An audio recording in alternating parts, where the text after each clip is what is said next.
दोस्तों, हम लोगों ने बचपन में नानी या दादी से एक से बढ़कर एक कहानियाँ सुनी हैं। कभी राजा रानी की, कभी किसी चोर सिपाही की। ये सभी कहानियाँ हमें हमेशा ज़िंदगी का कुछ सीख भी देती हैं। जो कहानियाँ हमने और आपने बचपन में सुनी हैं, यह हमेशा के लिए हमारे बचपन के दिनों को याद दिलाती हैं। आज मैंने भी सोचा, क्यों ना मैं भी आपके लिए दादी नानी की कहानियाँ लेकर आऊँ। तो फिर देर किस बात की है। पेश है आपके लिए दादी नानी की कहानी। एक ऐसी कहानी जिससे बहुत कुछ सीखने को मिला। तो चलिए कहानी की शुरुआत करते हैं। एक चिड़िया थी जो रोजाना दाना चुगने के लिए अपने बच्चों को घोंसले में छोड़कर दूर जंगलों के पार बस्तियों में जाया करती थी। एक दिन किसी घूरे अर्थात गोबर का ढेर पर उसने एक चने का दाना देखा, जिसे लेकर वह चक्की में दरने के लिए गई। दाल दरते दरते एक दाल खूंटे में फंसी रह गई। एक ही दाल बाहर निकली। चिड़िया ने उसे निकालने की बहुत कोशिश की, लेकिन वह सफल नहीं हो सकी।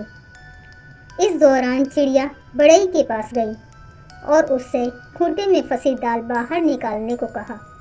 बढ़ई कुछ और काम कर रहा था, इसलिए उस बढ़ई ने ध्यान नहीं दिया।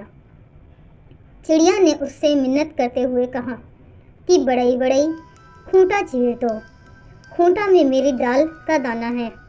मैं क्या खाऊं, क्या पीऊं, क्या लेकर प्रदेश जाऊं। बढ़ई ने उस चिड़िया की एक ना सुनी और उसे दुत्कार कर भगा दिया। फिर वह राजा के पास गई। चिड़िया ने राजा से गुहार लगाई, राजा, ऐसे बढ़ई को दंड दे दो जो मुझ जरूरतमंद की बात नहीं सुनता। चिड़िया ने कहा, राजा राजा, बढ़ई को दंड दो। वो ना खूंटा चीरता है, ना मेरी बात सुनता है। राजा के पास कहाँ इतनी फुर्सत थी कि नन्ही चिड़िया की बात सब काम छोड़कर सुनता। जब उसने भी विनती पर कोई ध्यान नहीं दिया, तो वह रानी के पास गई और रानी से बोली, हे रानी, तुम अन्यायी राजा का साथ छोड़ दो। रानी भला अपने राजा को क्यों छोड़ने लगी। रानी ने रोती बिलखती चिड़िया की एक ना सुनी और उसकी बात मानने से इनकार कर दिया। फिर वह उड़ी सांप के बिल के पास जाकर रोने लगी। बिल से निकले सांप से अपनी विनती दोहराई।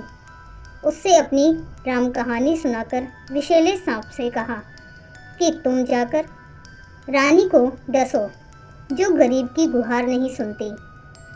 जो रानी सब कुछ जानकर भी हमें राजा से न्याय नहीं दिला सकी और ना ही राजा को छोड़ सकी, उसे तुम जाकर क्यों नहीं डस लेते। सांप ने भी अपनी असमर्थता जताई। तब चिड़िया जंगल में जा पहुंची और उसने बांस से विनती की, तुम लाठी बनकर उस सांप को मारो। बांस की लाठी भी भला उस नन्ही चिड़िया के लिए उस सांप से क्यों बैर मोल लेती। उसने भी इनकार किया।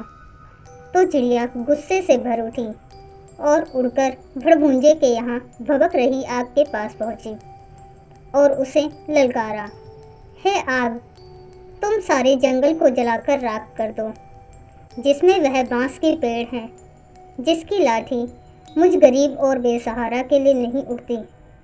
कोई मुझे मेरा हक नहीं दिलाता। आग ने जब सारी बात विस्तार से जाननी चाही, तो चिड़िया ने अपनी राम कहानी उसके आगे भी सुना दी। फिर आग ने जब इतनी छोटी सी बात के लिए चिड़िया की बात मानकर पूरे जंगल को जलाना ठीक नहीं समझा और जंगल को जलाने से इनकार कर दिया, तो चिड़िया बहुत दुखी हुई, लेकिन निराश नहीं।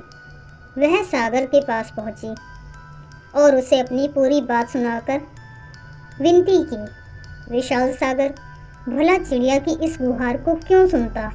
वह अपनी मस्ती में हंसता हुआ गुजरता रहा और चिड़िया उसके किनारे अपना सिर धुनती रही।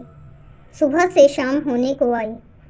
चिड़िया को जब यहाँ भी न्याय नहीं मिला, तो वह हाथी के पास पहुंची। हाथी के पास उसने विनती की कि तुम चलकर मुझे न्याय दिलवाओ। उस समुद्र को सोख लो जो मुझ दुखियारी की हंसी उड़ाता है। बलवान होते हुए भी अन्याय के विरुद्ध खड़ा नहीं होता। जानते हो हमारे साथ क्या क्या गुजरी? और गा गा कर पूरी व्यथा कथा हाथी को सुनाने लगी। हाथी भी गुरैया की बात सुनकर टस से मस नहीं हुआ। उसने भी उसका साथ नहीं दिया और उसकी बातों को हवा में उड़ाता हुआ अपने लंबे लंबे सूप जैसे कान हिलाते मस्ती में आगे निकल गया। तब चिड़िया को चींटी मिली और चींटी ने चिड़िया की बात सुनी और कहा, मैं तुम्हें न्याय दिलाऊंगी। चींटी हाथी के पास गई और कहा, तुम समुद्र को सोख लो वरना मैं तुम्हारे कान में घुस जाऊंगी। अब समुद्र ने कहा, नहीं नहीं रुको, मैं आग को बुझाता हूँ, मुझे मत सोखो। इस बात से डरकर आग ने कहा, मैं पूरे जंगल को जला देता हूँ, मुझे बुझाना मत। डर कर जंगल में रहने वाले बांस ने कहा, मैं लाठी बनकर सांप को मारूंगा, मुझे जलाना मत। डर कर सांप ने कहा, मैं रानी को डस देता हूँ, मुझे मारना मत। डर कर रानी ने कहा, मुझे डसना मत, मैं राजा को छोड़ देती हूँ। घबराकर राजा ने कहा, मुझे छोड़ना मत, मैं बढ़ई को डांटता हूँ। डर कर बढ़ई फिर जाता है और खूंटा को चीर देता है, जिससे चिड़िया की दाल उसमें उसे मिल जाती है। दोस्तों, इस कहानी से हमें यह सीख मिलती है कि हमें अपनी ताकत पर कभी घमंड नहीं करना चाहिए। अपनी ताकत के जोर पर दूसरों को परेशान करने की जगह उनकी मदद करनी चाहिए। दोस्तों, मेरे चैनल का उद्देश्य आपको मोटिवेट करना है। उम्मीद करती हूँ कि आपको मेरी कहानियाँ पसंद आती होंगी। अगर कहानी पसंद आए तो वीडियो को लाइक कीजिए एंड चैनल को सब्सक्राइब कीजिए और ज़्यादा से ज़्यादा फ्रेंड्स में शेयर कीजिए ताकि यूट्यूब इस कहानी को और भी प्रमोट कर सके। मैं आगे भी आपके लिए ऐसी ही मोटिवेशनल कहानियाँ लाती रहूँगी। तो दोस्तों, सब्र करो, शुक्र करो और ज़िंदगी में आगे बढ़ो। धन्यवाद।